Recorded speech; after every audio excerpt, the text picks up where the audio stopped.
pozdrav ljudi moji dragi. Evo me u novoj akciji kamionom.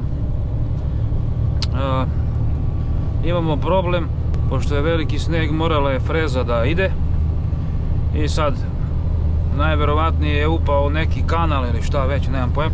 Gore su dvojica kolega. Kamion sam morao da zamenim, zato što sam imao i ja defekt. Tako da će to naš mehaničar to da reši dok se ja vratim dole. Pa onda staro dobro pravilo i stara mečka. Tako da šibam da vidim gdje su i da to rešimo. Jako je klizavo. Ajde što je klizavo, ali je najgore što se ovi s autima voze ovdje kao nenormalni. Tako da ajmo da vidimo kakva je situacija.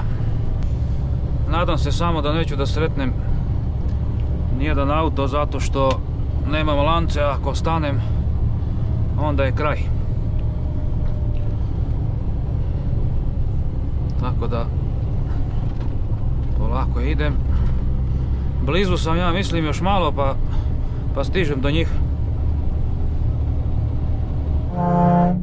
Evo, tu su.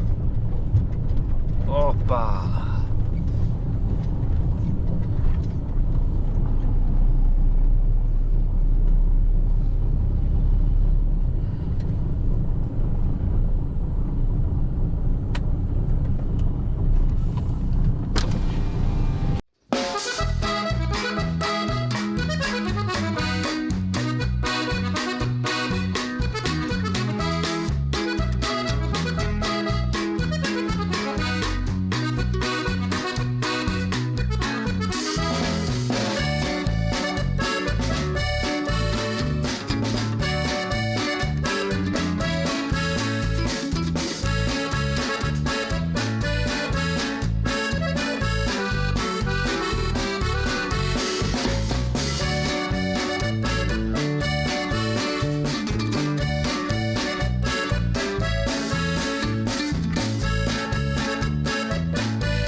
majstore!